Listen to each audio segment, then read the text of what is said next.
Ellie. No, Nico, I'm fine.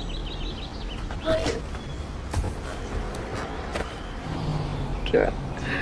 I could stop. Hai semua, apa kabarnya? Semoga kalian baik-baik saja dan diberi rezeki yang melimpah. Terima kasih buat kalian penonton setia Pujangga Movie. Ini merupakan suara asli pertama saya dalam merangkum alur cerita film. Saya harap kalian tidak kecewa setelah mendengar suara serta pembawaannya, karena menurut saya pribadi, cara atau pembawaan seseorang menyampaikan sebuah film bukanlah yang utama, melainkan bagaimana seseorang bisa menyampaikan pesan moral pada film itu sendiri. Kali ini saya merangkum film berjudul Yang Terkutuk, rilis pada tahun 2022. Film ini sendiri berkisah tentang seorang wanita muda bernama Ellie dengan profesinya sebagai perawat yang harus merawat seorang wanita tua bernama Ambrose di daerah terpencil. Bagaimana kisah selanjutnya? Mari kita saksikan dan dengarkan alur cerita filmnya. Biblical.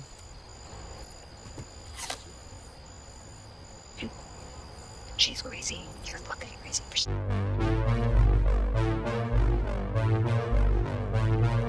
Suatu malam yang sepi di sebuah desa terpencil, kita diperlihatkan pada seorang anak bernama Sadi yang sedang membuat sebuah ukiran berbentuk salib pada sebatang pohon besar. Kemudian datanglah sang ibu yang bernama Marilyn, kita sebut saja Mary. Mary lantas membawa Sadi menuju sebuah rumah dan memintanya menunggu di depan rumah sementara dirinya masuk ke dalam.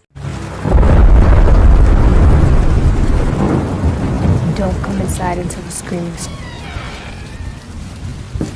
Di dalam rumah, Mary bertemu dengan wanita tua bernama Ambrose, yang merupakan dukun sakti di desa tersebut. Kedatangan Mary untuk meminta bantuan pada wanita tua dan buta itu agar mencelakai seseorang. Dia ingin orang itu dirasuki oleh iblis lalu sama-sama menderita di neraka. Untuk memastikan kutukannya berhasil, Ambrose menyampaikan bahwa ada tanda berupa 3 jari iblis yang akan keluar dari mulut sang korban. Ambrose juga memberi sebuah pisau supaya Mary memotong jari sang iblis, kemudian mengukir sebuah salib di bawah jakun korbannya. Setelah membayar dan menyerahkan darah orang yang akan dicelakai, Ambrose pun memulai aktivitasnya dengan cara meminum darah si korban serta membaca mantra. Blaze of fire.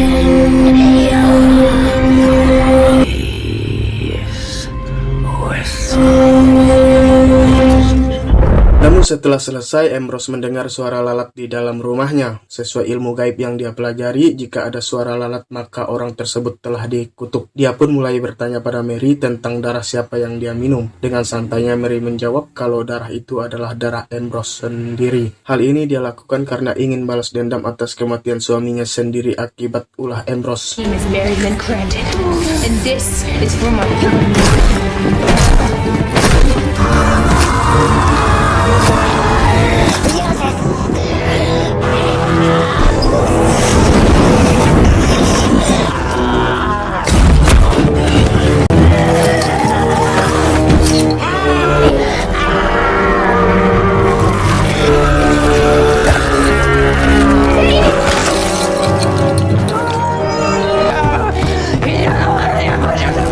Bulan berlalu, kini kita diperlihatkan pada seorang gadis muda bernama Ellie yang sedang bersedih pasca ditinggal sang ibu tercinta. Ellie tidak memiliki saudara terkecuali teman terbaiknya bernama Beth yang selalu menemaninya di kala senang maupun susah. Berbeda dengan temanmu yang datang di saat senang saja. I want to get back to Haiti. They need volunteers. Probably until I sell this place. So, are you gonna stay in town a while?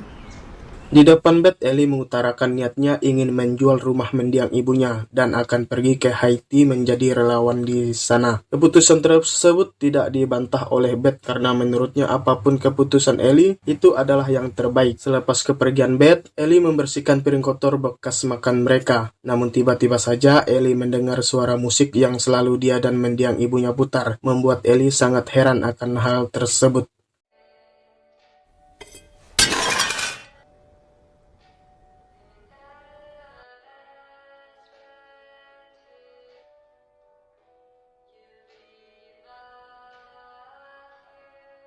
Sore harinya, Ellie ditemani Beth untuk membuang sampah di depan rumah. Tanpa mereka duga, seorang tetangga bernama Dudley datang dengan maksud memberi kunci cadangan rumah Ellie yang selalu dititipkan kepadanya. Ellie menawarkan Dudley masuk ke dalam rumah, tetapi ditolak karena dia tidak sanggup untuk teringat sosok ibu Ellie. Sebab dia adalah orang yang pertama menemukan ibu Ellie terkapar tak bernyawa dengan lagu terus berputar tanpa berganti ke lagu lain. Hal ini yang membuat wanita tersebut trauma dan sedikit menyalahkan Ellie yang tidak ada di saat ibunya menghembuskan napas terakhir. Ellie menyanggah perkataan Dudley agar jangan mengomentari pilihan hidupnya, namun hal itu justru membuat Dudley marah lalu melayangkan tamparan. That horror. I'm sorry for what you saw, but If you had been here, I wouldn't have had to go through. She was sick. She had nobody. right, to lecture me about my choice. Hey, I think you better go now, Mrs. Dudley. Sore itu juga Ellie menerima telepon dari Alma, seseorang yang tidak pernah dia kenal sama sekali. Alma mengatakan jika Ellie adalah perawat yang direkomendasikan oleh mendiang ibunya untuk merawat Nyonya Ambrose yang sedang sakit. Malamnya, Ellie menceritakan perihal telepon dari Alma kepada Beth. Sambil melakukan donor darah, keduanya membahas pekerjaan aneh tersebut yang dianggap sebagai hukuman bagi Ellie karena tidak pernah merawat ibunya. Namun karena perlu uang untuk membayar kuliahnya, Ellie akan menerima tawaran itu. Saat tidur, Ellie terjaga dari tidurnya karena mendengar suara sang ibu terus memanggil Ellie. Ellie pun berusaha mencari sumber suara dan...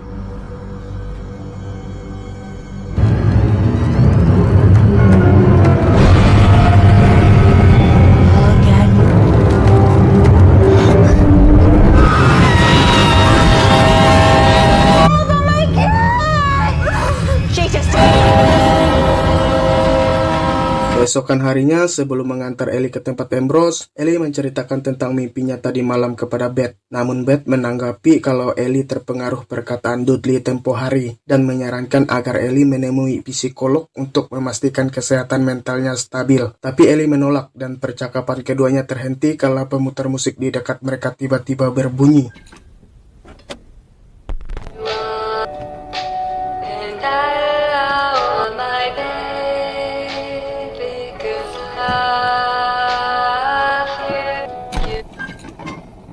Isn't that the record? It was playing when Mrs. Dudley found her.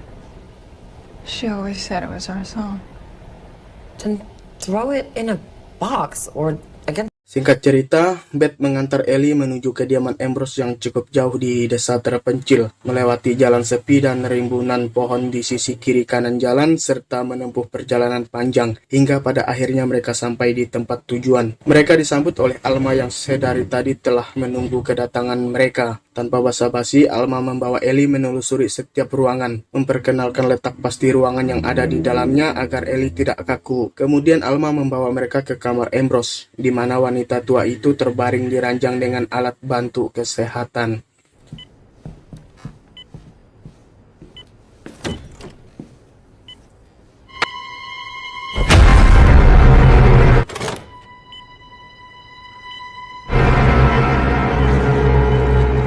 Selesai pertemuan di antara mereka, Alma pun pergi dengan memberi cek pembayaran di awal dan akan melunasinya ketika pekerjaan Ellie dinyatakan berakhir. Setelah pihak rumah sakit menjemput Ambrose yang akan mendapat perawatan langsung dari rumah sakit. Kepergian Alma disusul oleh Beth yang juga akan pulang. Meski berat hati meninggalkan Ellie di tempat terpencil yang dia anggap sangat menakutkan itu, mau tidak mau dia pun pergi karena harus bekerja. You're the one who talked me into taking this job. Yeah, because I thought Listen, I'm staying. This is it. that's not what I It's meant. gone now. Okay, just fucking insane. It's really sweet. Thank you. Yeah, I know. I love. Kini tinggallah Ellie seorang diri dengan wanita tua yang terbujur kaku di tempat tidurnya. Ellie lalu masuk ke dalam kamar untuk menggantikan selimut Nyonya Ambrose. Namun betapa terkejut dirinya saat melihat tubuh Ambrose terdapat banyak bercak hitam dan memar di sebagian tubuhnya. Ellie tidak menghiraukan hal tersebut dan malah mengajak Ambrose berbicara. Namun perkataan Ellie dijawab dengan muntahan oleh Ambrose. Ambrose. Hello, how are you?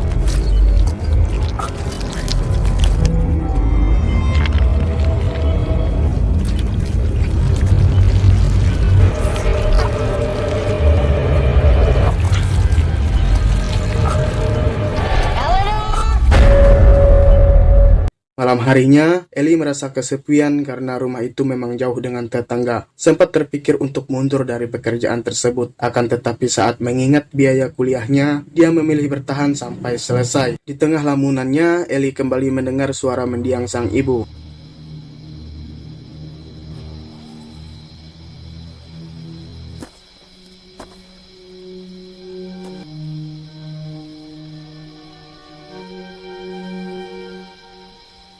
Ellie lalu memutuskan masuk kembali ke dalam rumah setelah tidak menemukan siapa-siapa di ujung pagar. Walaupun tadi dirinya sempat mendengar suara panggilan seseorang. Di dalam rumah, Ellie menghidupkan pemanas ruangan agar cuaca yang begitu dingin tidak semakin dingin, serta membuat masakan untuk dirinya sendiri. Karena merasa bosan, Ellie pun memutar musik piringan hitam yang ada di sana, hingga dia merasa ngantuk. Namun sebelum tidur, Ellie pergi memastikan keadaan Ambrose yang sama seperti biasanya. Tetapi bukannya kembali ke kamar, Ellie malah tertidur di kursi samping ranjang Nyonya Ambrose.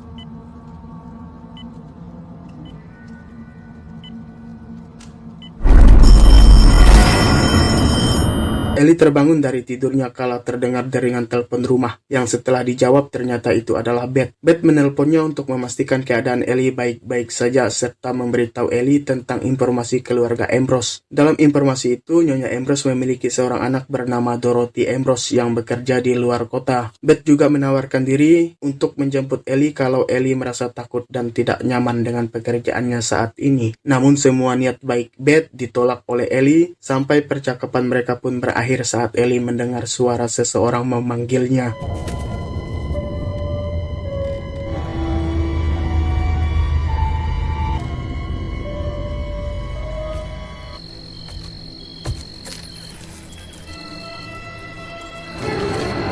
Ellie lantas memanggil seorang polisi setempat karena merasa dirinya telah diteror. Sang polisi mengatakan kemungkinan saja ada anak-anak yang berusaha menakuti Ellie. Tapi mengingat rumah tersebut jauh dari penduduk lain, sang polisi pun mengatakan jika tempat itu memang banyak kejadian mistisnya. Polisi itu juga heran melihat Ellie ada di rumah Ambrose. Namun ketika dijelaskan bahwa dirinya bertugas menjaga Nyonya Ambrose yang terkena stroke, barulah sang polisi paham. Akan tetapi penjelasan Ellie membuat sang polisi kembali heran karena setahunya Ambrose sudah meninggal. Tidak ingin ikut campur lebih jauh, sang polisi pun pergi dari sana. Dan selepas kepergian sang polisi, Ellie pun mencoba beristirahat untuk pertama kalinya di rumah tersebut.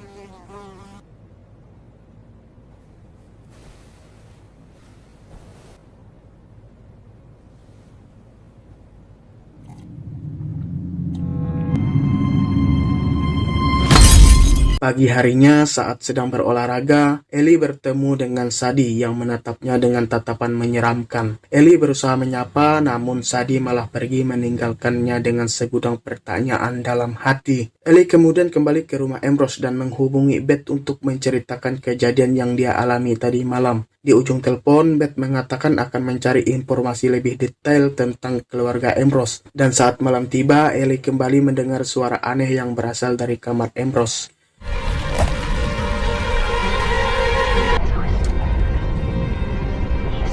Sesuai janjinya pada Ellie, Beth menemui ayahnya yang seorang petugas polisi untuk mencari informasi keluarga Ambrose. Dalam catatan kepolisian, tidak ada orang terdekat Ambrose yang bernama Alma, kecuali anaknya Dorothy Ambrose. Ayah Beth juga menyarankan agar Ellie tidak bekerja di sana karena rumah tersebut memiliki catatan menyeramkan terkait ilmu hitam. Perkataan ayahnya dibuktikan dengan catatan di pusat informasi yang Beth lihat sendiri di layar komputer. Selagi sibuk membaca informasi itu, Beth tidak tahu jika Alma sedang mengamatinya. Beth juga pergi ke rumah sakit untuk memastikan apakah ada kamar yang dipesan atas nama Ambrose. Namun lagi-lagi Beth menemukan kejanggalan bahwa tidak ada pesanan kamar sesuai atas nama tersebut. Yeah, there's nothing here for the next 30 days.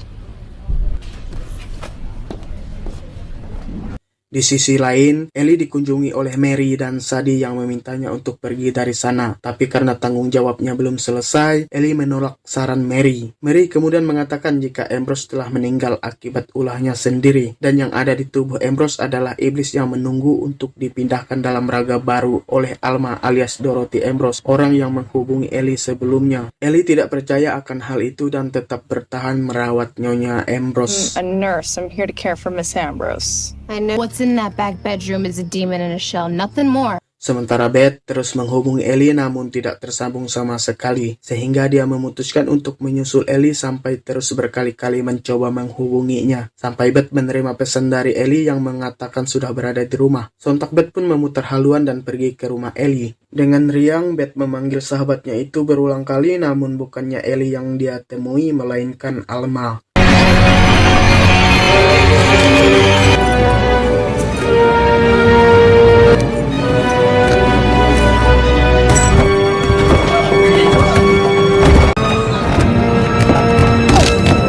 Di kediaman Ambrose, Ellie menemukan sebuah ruangan bawah tanah. Karena merasa penasaran, Ellie pun masuk ke sana, di mana Ellie melihat buku yang ada foto sang ayah di dalamnya. Bingung bercampur heran, Ellie dikejutkan dengan suara sesuatu di lantai atas. Dia lantas kembali untuk memastikan siapa yang datang hingga sampai di kamar Ambrose.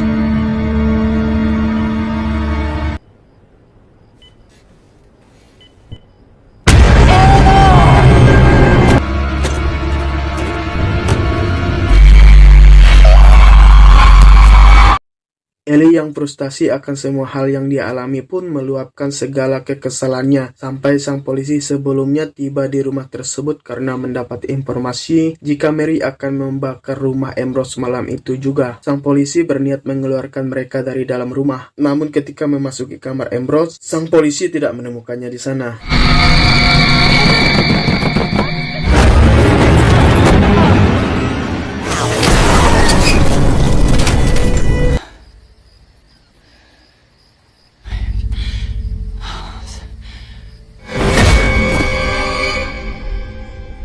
Ellie tersadar dan menemukan dirinya telah terikat tak berdaya di samping tubuh Nyonya Ambrose, dan jelas pelakunya adalah Alma. Alma mengatakan bahwa Ellie pernah datang ke rumah tersebut bersama ibunya. Pada waktu itu, ibu Ellie meminta bantuan Nyonya Ambrose untuk mengutuk suaminya karena meninggalkan mereka. Itu sebabnya Ellie menemukan foto ayahnya di ruang bawah tanah rumah tersebut, dan sebagai imbalannya, sang ibu memberikan darah Ellie, sehingga sekarang Ellie harus melunasinya dengan menjadi raga baru bagi sang iblis, yang sebenarnya iblis itu ada di tubuh Ambrose akibat ulah balas dendam Mary.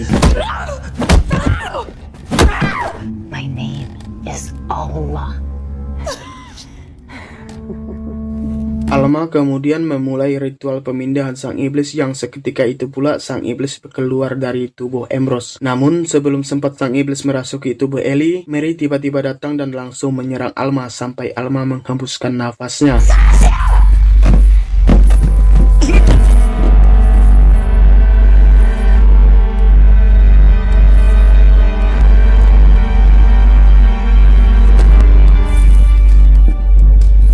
Mary lantas mengambil alih buku mantra dan membaca mantra pembalik agar iblis itu tetap bersama Nyonya Ambrose. Akan tetapi, iblis tersebut menyerang Mary dan hampir mencelakainya. Beruntung Ellie terbebas dari ikatannya dan langsung menyayat tubuh sang iblis, sehingga sang iblis pun meronta-ronta. Dari arah pintu masuk, muncullah Sadi yang memasukkan api ke dalam mulut sang iblis yang membuat seisi rumah terbakar.